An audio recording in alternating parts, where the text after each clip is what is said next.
Right, guys, in this video I want to talk about how to push or pull slack out of on the deadlift. And essentially this is something that a lot of people will get wrong, and mostly with thinking that it's more of a pull on the bar, whereas it is more of a push off the floor with your legs. So a lot of times what you'll see lifters do when they're going down to the bar,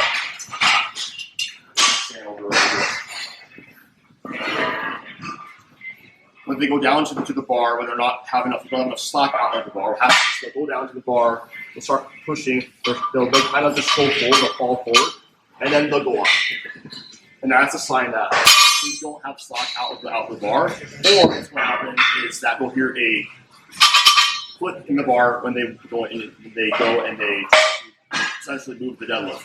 So there's a 3-step sequence that I teach that will help you out with pushing slack out of the bar better. It's going to be brace, pull, and wedge. So bracing is going to refer to, before we start any of this, we need to make sure we are bracing into our belly, creating a solid midsection.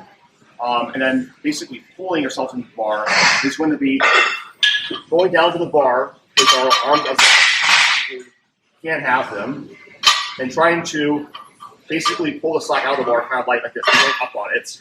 And as we go into the bar, the wedge part is just bowling down our hips as we try to create as much space as we possibly can have between our upper body and our bar, while leg pressing the floor away from ourselves.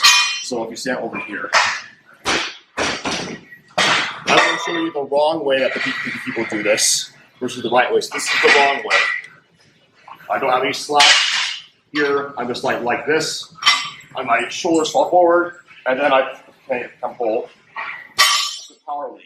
If we're going to be basically, actually after wedging our hips down and thrusting our torso as high as we possibly can have, while keeping our arms long, we're going to look a little bit more like this.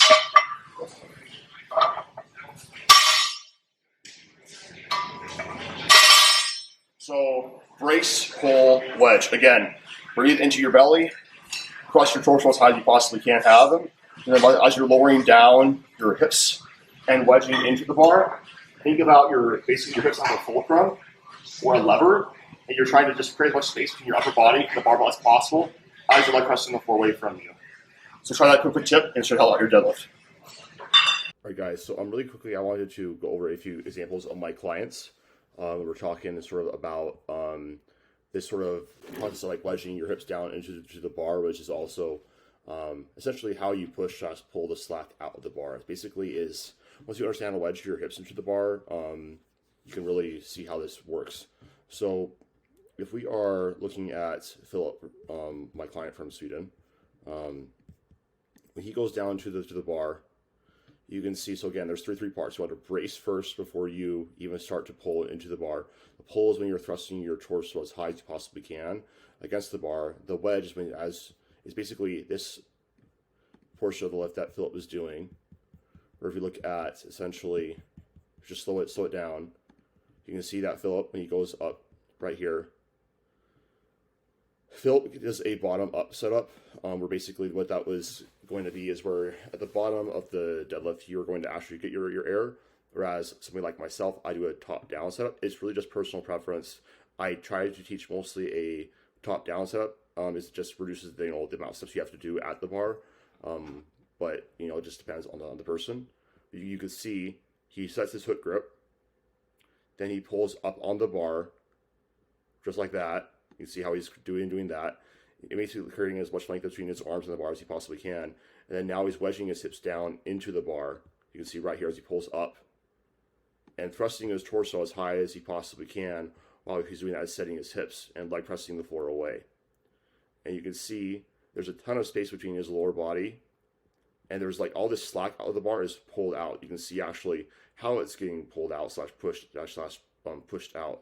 Again, first you pull up on the bar, then you leg press down, and you sort of basically push that slack out of the bar / keep that tension.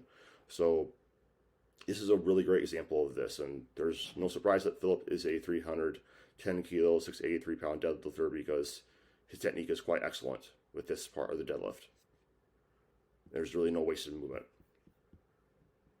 Now if we're looking at my other client, Oscar, who is in prep for Swedish Nationals and could spot to actually take the Swedish of 74 kilo deadlift right record. And I'll pull this down too.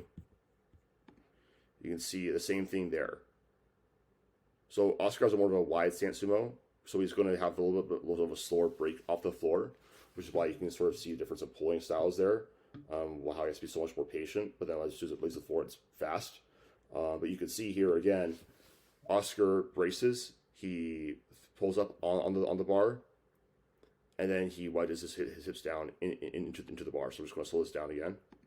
Again, just so you can see right here, Oscar really does a good job of over exaggerating this. Aaron, right there, grabbing the bar, pulling his body as high as he possibly can, and then he pulls down and leg presses the floor away. And there's really no wasted movement. Again, look at the bar, how he's sort of pushing all that tension out, and there's nothing happening. His shoulders are not falling forward because he is in fact taking the slack out of the bar the way that you should. So a really well executed deadlift. And then last one I'm going to show is my other client, Joe, for a conventional. He does the exact same thing, where he's basically thrusting his torso as high as he possibly can, basically pulling all the slack out of the bars he possibly can with his upper body, basically pulling the bars. Basically, you're trying to just lengthen your arms a lot against it, and then in order to do that, you have to thrust your upper body as high as you possibly can.